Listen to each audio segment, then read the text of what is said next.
What's up, Josh? What's up, buddy? How are you? I'm good. Thank you for joining my show this evening. We'll give it about another minute, let some people from your end see that you're on and join in. Sounds good. How's that quarantine life treating you? Yeah, I learned how to start a fire. Dope, dope. That's pretty cool. Awesome. Yeah, it's good. It's good. My wife's pregnant. Big announcement, big Big, news. big announcement. We could do that again, maybe. I don't know. Um, so she wanted to get out of the city. It's good to get the kid out of the city, so we found a little cabin in the woods. Nice. And probably not going to take a summer vacation this year, so it seems like this will be it. Good news, good news, good news all around, guys. For Yeah, those that are just joining in, Josh is adding to the Clockwork family. yeah. So, with that being said, guys, we're about 2 minutes in, so we're going to start about 2 minutes early, just to kind of get things rolling. Thanks, Irinka. Nice to see you guys. Guys, welcome to the Half Guard Half Hour. This is the show where I get to sit down with people I know from the martial arts community, friends, people that, I truly think a lot of people out there want to hear from, want to get to know, and really just kind of get to know the person behind the school or the person behind the gi. So with that being said, my special guest this lovely evening on the Half Guard Half Hour is none other than Josh Griffiths, owner of Clockwork Jiu Jitsu, where many of us train. I've been training under Josh for 8 years.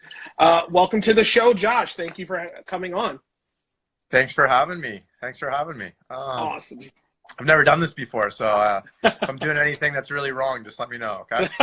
I will. There's not a lot wrong in Instagram Live podcasts, I think. Okay. Cursing's allowed, the whole 9 yards. We're good with that. Okay.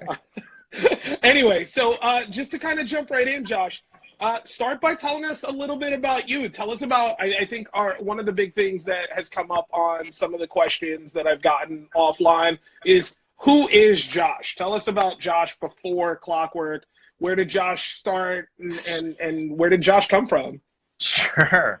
So I was born and grew up in San Diego, Encinitas, California, in San Diego. And I, was kind of a normal kid. I played sports and I played video games. And then when I was 15, we moved to New Jersey. And I still played sports a little bit, but then I got into punk rock. And I thought that was the best. So I got a mohawk and, wore punk rock clothes and went to CBGBs and stuff like that. And then we moved back to San Diego. And I was this, 6'1", 130-pound kid with a mohawk, and that wasn't that cool yet. So I started lifting weights and really got into fitness kind of in that way. And I continued that when I went to college in Hoboken, New Jersey. I went there to study engineering. And then when I was home from a break, when I was 21, I went over to my buddy's house, and he asked me if I wanted to watch a challenge match. I know you've heard this story before. But, I have heard this story, but our audience has not. so he said, "Do you want to watch a challenge match?" And at that point, I was really big. I was like 225 pounds, like muscle meathead kind of guy. And I didn't know what a challenge match was. And he showed me, and this bodybuilder, I think it was Mr. Utah, got beat up by some skinny dude in pajamas. And I was like, that's crazy. And then my skinny little kind of weird friend said, I could do that to you. And I was probably 70 pounds heavier than him, 60, 70 pounds. And I was like, no, you can't. And he had an old judo gi for me to wear in his garage and some carpet in the corner, and he beat me up. And I was like, this is amazing. I got to learn that thing. And that's when like jiu-jitsu started for me. Why is it always the skinny little kids who want to beat up the bigger kids? I don't know. I think that's a bigger question. That is the bigger question. So, you come from this engineering background, Southern California boy. How do we get from just wanting to try jujitsu to opening or coming? How did you get your idea from just training into being a business owner and starting Clockwork? So where did that idea come from? How did you come up with those ideas? And if you can, just kind of tell us that part of the story. So I was interested in jiu-jitsu, and then I went and tried it, and I fell in love with it right away. Right away, I loved it. One of the things I noticed at a lot of the schools I trained at was there was like a real tough guy vibe to Brazilian Jiu-Jitsu. I'm sure there still is in a lot of places. And that's cool if that's how you want to do it, But I'd bring friends. They'd be like, yeah, I don't know. It's kind of weird. The Jiu-Jitsu thing seems cool, but the place seemed kind of weird. Or I'd visit other places and even feel that way myself. So I thought we could make Jiu-Jitsu more accessible to people. And I thought that pretty quickly. I thought there was like a certain segment of the population, probably a big part of it, that wasn't gonna want to do it the way people used to do it, and that was the real reason I started Clockwork, because I thought I could help share jiu-jitsu, which I loved right away, with more people. And I just had to change a few things and kind of do it more my way. And it worked up until a month ago. We've been doing it for 10 years. Yeah, I've been training with you and training under you for the last 8 years. I think it's an amazing story, to go from student to instructor to owner. What has that transition felt like for you, and what do you feel has been your biggest win so far as a business owner / instructor? And what do you feel is, I asked this of Woody the other day, but I think it's a great question. What do you think has been your biggest mistake so far that you've learned from? Sure. My biggest win is that I get to make a positive impact on a lot of people's lives. I think I miss interacting with everybody a lot. And I think a lot of people, maybe more now so than before, they really realize where jiu-jitsu fits in their life, where Clockwork fits in their life. And I think it's good. I think everybody likes it a lot, and they're really missing it right now, which is clear. So that's a really positive impact. I think that's the biggest win there is to positively impact the lives of others. As far as my biggest oversight or mistake, well, I don't know. Probably thinking being a jiu-jitsu teacher and owning a school, you just had to teach jiu-jitsu. You do everything else. You try and help people when they have problems in their life. You got to manage a lot of different personalities that are going through a ton of different stuff all the time, and try and be both empathetic and sympathetic to everybody's doing the best they can, even when it messes your thing up a little bit. And then I think the other thing you learn is that you gotta run a business, and you have to be a leader. It's not just show sick arm bars. There's a lot more to it than that. Yeah, no, for sure. And throughout the years, you've led an amazing team. I'm honored to be a part of the Clockwork family, and you've changed a ton of lives, as you kind of brought up, and that brings up a question for me. What do you feel, or and without, you don't have to name anybody specific, but what's been the best story or best life-changing moment you've seen throughout your jiu-jitsu journey, whether it was as a student or owner or instructor? What have you seen has been like the biggest life-changing moment that somebody's had underneath you? I don't know. I don't know if I can rank that kind of stuff. Like, I just don't know. But you see, I think what I can do is kind of categorize some of the different changes I see. And obviously you see, I mean, you're a great example of someone who had a ton of changes, and like the most overt one is probably physically, right? Yeah. You changed the way you ate, you changed the way you lived, you changed the way you, everything, right? And I think most people start with that kind of an idea. Like they want to either exercise more or change their physical body, or maybe they want to acquire this physical skill. And what ends up happening for almost everybody is it's more than that, right? You develop like a need, like you realize like, oh man, I used to be kind of a jerk, or I used to be a little high strung. And when I do this, I get to relax a little bit more. I get to chill out. I get to bring it down a notch. And I think that's the real payoff, is like, hopefully you're just helping people be better. You know, you're helping to create an environment that cultivates better people and helps improve people's lives. Like, probably for me, more importantly, off the mat, you know? For sure.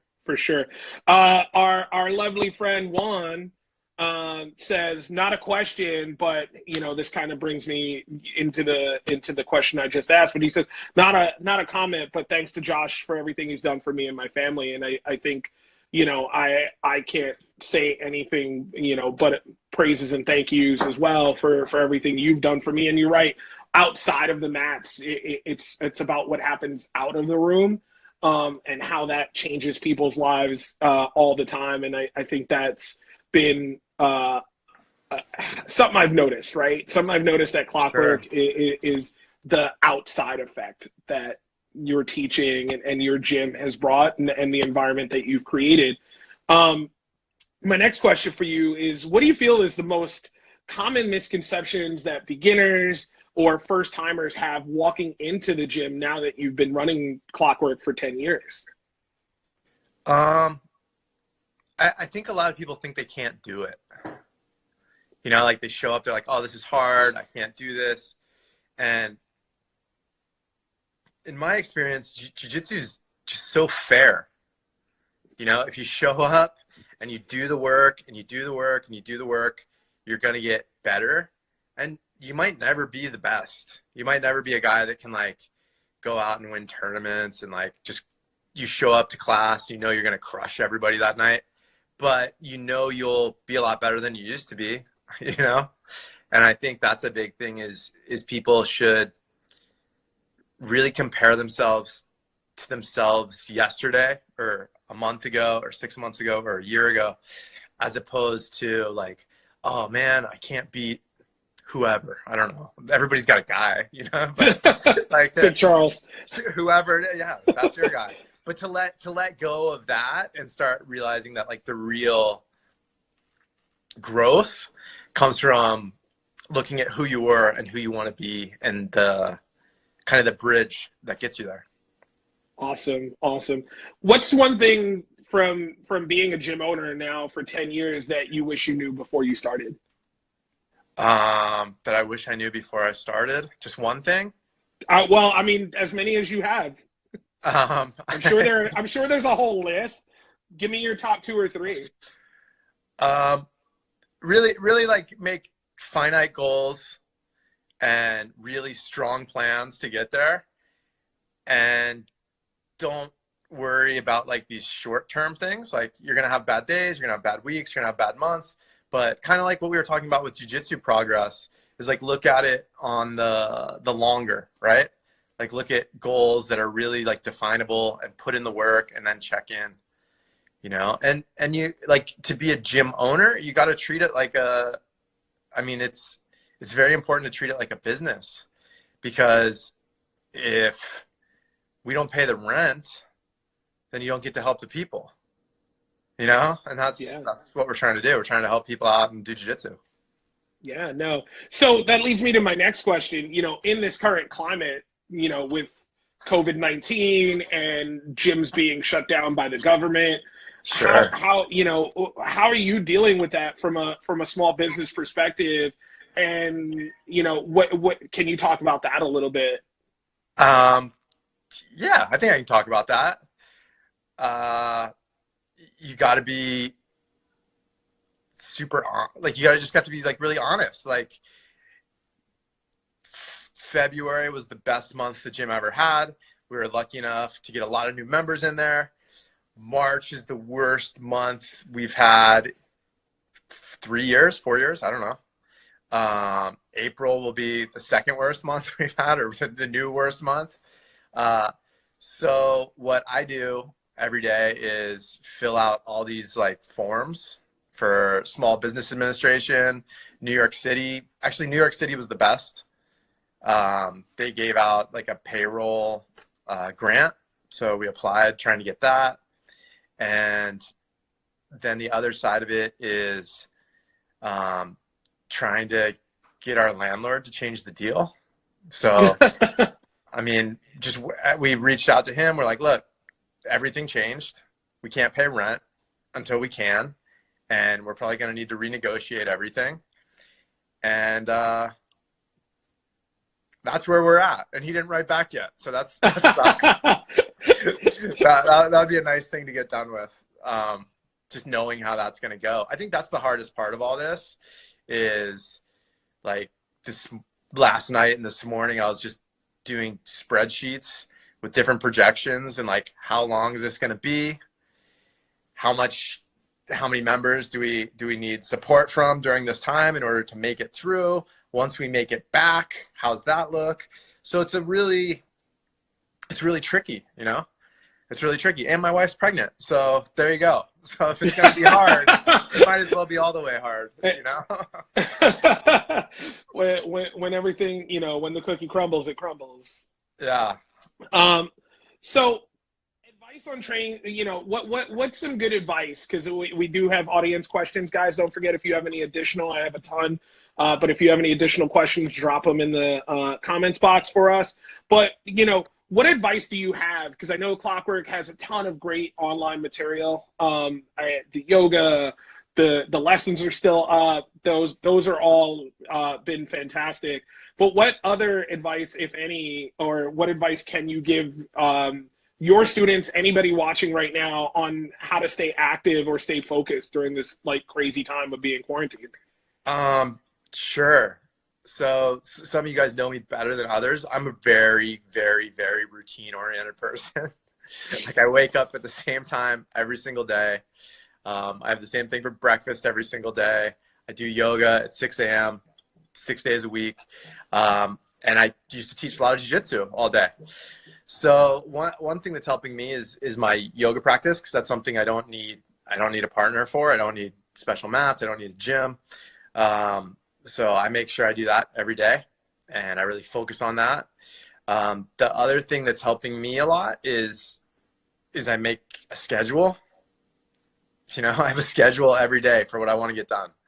And I was talking with a couple people, and there were two things that really stuck out about how to deal with this. And one was Russell. Some of you guys know Russell. He's one of my good friends, black belt from Clockwork, moved to Florida. And one of the things he said is, I just don't want to regret the way I act during this, because this is going to end, Yeah. So I think that's a really big thing, is you think about how you want to act. And when you look back on this, what you want to say, like, oh, what was I don't know, how long is this going to be? Like, it's going to be 8 weeks. Yeah. Who knows weeks. At this point? Nobody really knows. So like, what do you want that chunk of your life to be? And I kind of decided, I was like, well, I want to do everything I can to make sure Clockwork's there when this is over. So that's a huge priority for me every day.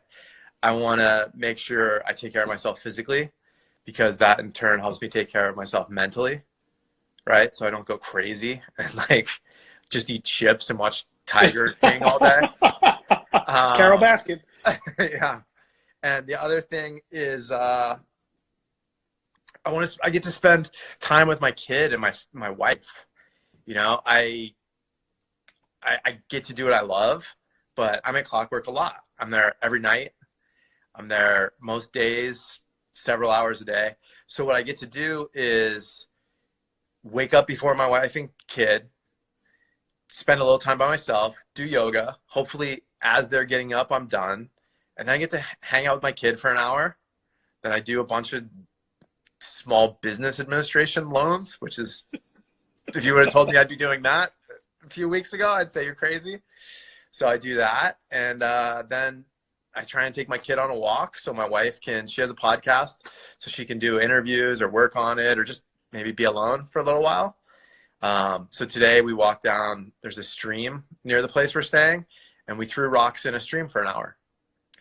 And that wasn't on the schedule in February. We've never done that before. So that was really cool. Awesome. That was really cool. That's good to hear. You know, staying sane in this crazy time is the most important thing in the world, I think. And it's super cool to hear that advice. And you know, for the people out there watching and listening and what have you, I think it's super important to stay focused and you know, making a schedule and having a schedule is super important, because I myself am routine based. So having, you know, I'm getting back to work this week, so having some of that work time is really, you know, helping me out. You brought up yoga, right? And I think you and I have talked several times about the benefits of yoga. How do you feel yoga has improved your jiu-jitsu on the mats, and how do you feel it's made you a better jiu-jitsu player? Sure. So when so just physically, I think the main thing is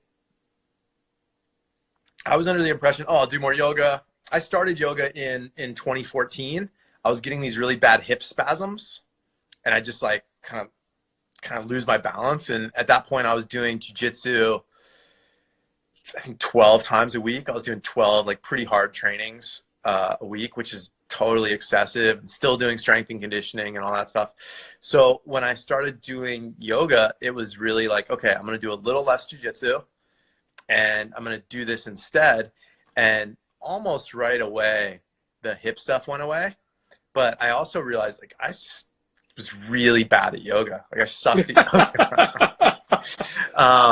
And it's a, you know, my arms were shaking when I do these poses, and I was trembling, and my breathing was all messed up. And as I did it a little more, I thought it would make my guard better, and it ended up making my base a lot better. So that was like one of the main like direct jiu-jitsu applications.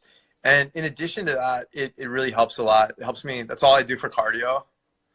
I just do yoga, and it helps you with your breath work a lot, right?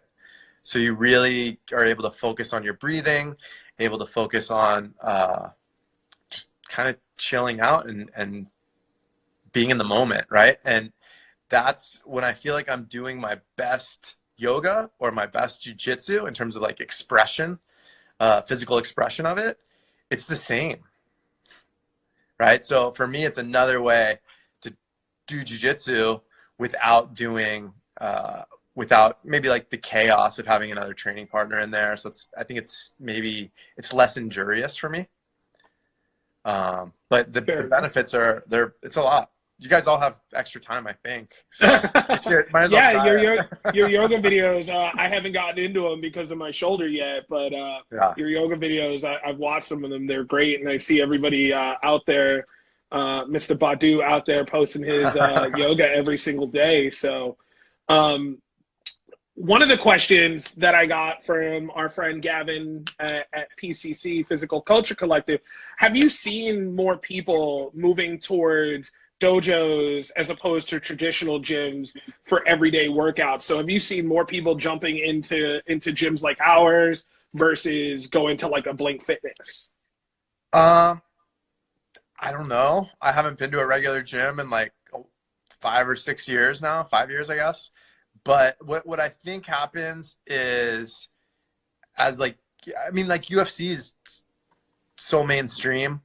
So I think that brings a lot of awareness to jiu-jitsu, martial arts. And then I think jiu-jitsu is also just like people know what it is now. Like when I started jiu-jitsu nobody knew what jiu-jitsu was. It sucked. You had to explain to them for like a couple of minutes that it wasn't capoeira. And I think like the fact that it's so mainstream, people will at least try it. And I don't know. I think fitness as a whole is a much bigger thing. I think young people, like the range of ages that are trying to be fit is much larger than it was 10 years ago. So I think jiu-jitsu is part of that, you know, part of that fitness wave. Awesome. Awesome. Yeah. So Sandy, black belt bartender, asks, what's exciting? What excites you about jiu-jitsu in the next 4 years, or what in jiu-jitsu over the next 4 years that you maybe envision is exciting to you? There's a couple things. One of the main thing is what we talked about first. It's the students. You know, I love my students. I love interacting with them. I love seeing how jiu-jitsu positively impacts their life. And you know, there was a point where like the most important thing to me in jiu-jitsu was like my competition. Like if I won tournaments, then that was good. And then that kind of stopped being fulfilling to me, right? And then it was like, oh, I want to help my students win tournaments. And then that was cool too. But I pretty quickly realized like the guys who win tournaments at a certain level, it's like the most athletic guys. Like maybe you played college football, or you know, you wrestled at a high level. Then you already have this huge like wealth of athleticism and knowledge of your body. So for me, it's just people. It's seeing regular people get good at jiu-jitsu and then having that positively benefit their life. Question just came across the box, says, what are your thoughts about strength and conditioning training in jiu-jitsu? I think you got to find the right balance. I think like I started doing kettlebells again this year, and I like it a lot. That being said, I think I do like 16 minutes or 17 minutes 3 times a week. I don't do it super heavy. So that works for me right now. I think you want to avoid deep muscle soreness. And I think you want to avoid like more bodybuilding type workouts that like you don't want to show them, be like, oh, my legs are so sore, or oh, my arms, I hit my arms really hard. Like that always made me train really bad. I'd have like bad training days, and if you're really doing that, like you're always going to be sore in a certain area, and then you're always going to have these bad training days. So to the extent you can figure out how to blend it in with your training and being really clear about what your priority is, like, oh, I'm doing strength and conditioning to get better at jiu-jitsu, then it's the alignment will be there. If you're just doing like, maybe you're like a bodybuilder or a power lifter, and that's your priority, and you do jiu-jitsu for like fitness and it's like a neat thing, then it doesn't have to be the priority. You do whatever you want to do. But I think to kind of like add to your jiu-jitsu, you want to have it fit, right? And like, I mean, I do most, like, yoga is my primary strength and conditioning tool, and has been for 5 years, 6 years. And then just doing jiu-jitsu, I think, makes you strong. Like, that's a really underrated thing. Yeah, no, because jiu-jitsu is a full body workout. Yeah, I find I rarely am like, oh man, my lats are so sore from that jiu-jitsu class. You know, you're like, which can be problematic, I think. Yeah, I think it's tricky. No, for sure. So another question came up. What would you tell somebody who, and I talked to Kyle about this on our podcast, what would your advice be to somebody who's either feeling discouraged, like they're not improving, or maybe that belt promotion came and went and they didn't get that next belt? What would you tell your students or any jiu-jitsu player when they're feeling a little bit discouraged about their jiu-jitsu, or maybe not getting that promotion they thought they felt they deserved? I think there's a huge element of it. Like, I think goals are great, but I also think you got to just focus on the process, man. Like, if you're really concerned about the promotions, I think it gets in the way of learning jiu-jitsu. I've never seen somebody who shows up every day, or not every time they show up, they're there to train and get better at jiu-jitsu. their belts come pretty quick, you know, but I've seen a lot of guys who are like, I want to do this. I want to get this. I want to get that. I want to get this. And it gets in the way. Like that's all energy you could be putting towards getting better at jiu-jitsu, which I think is the goal for everybody that wants to get another belt, right? Like the belt maybe represents that you got better than jiu-jitsu, but the belt represents you got better, right? So get better and the belt's going to come. I think that's really big. Just like non-attachment. Like you can't be attached to that stuff, man.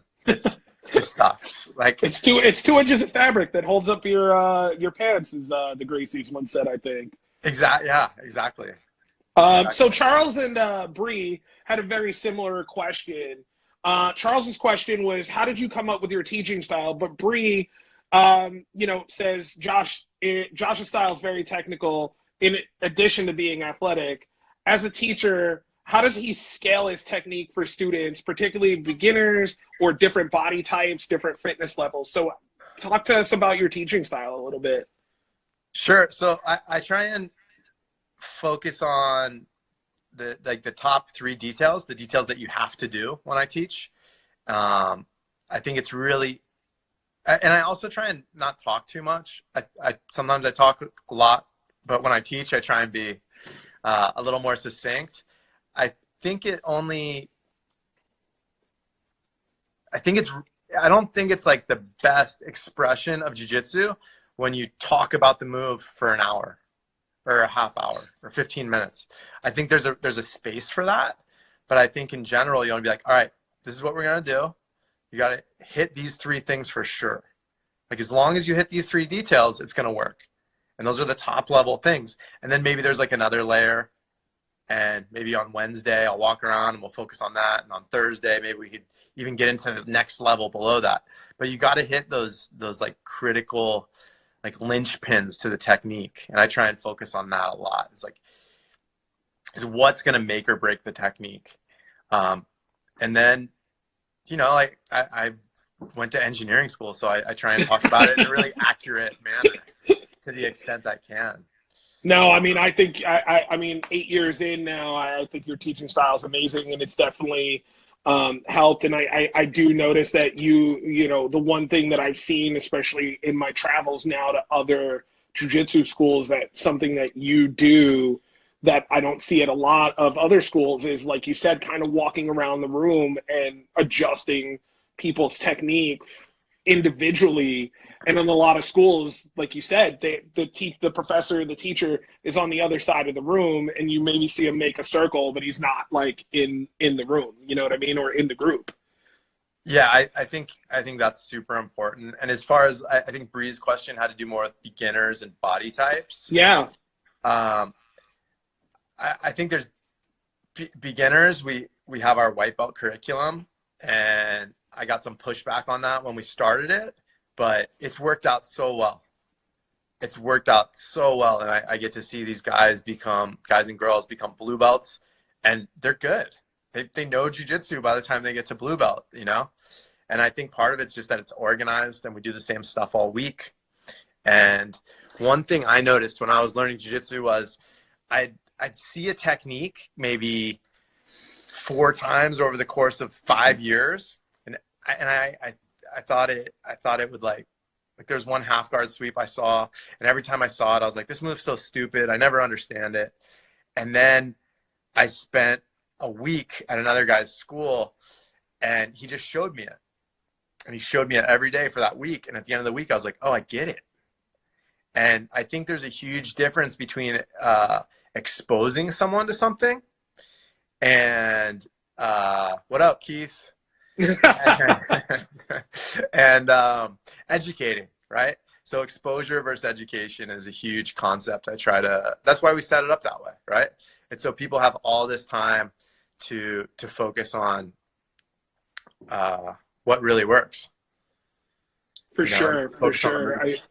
I think the white belt class, as I was coming in, there was no blue belt class at the time, and it was like white belt and then mixed, and yeah. it was such a strange time to be a white belt back then, and then jump right into a mixed class with all these like big blue belts and purple belts and things of that nature. And I think the way you teach is super, super helpful. And as John just says, he loves it and he loves the warm-ups. Well, with that being said, we've come to the end of the Half Guard Half Hour.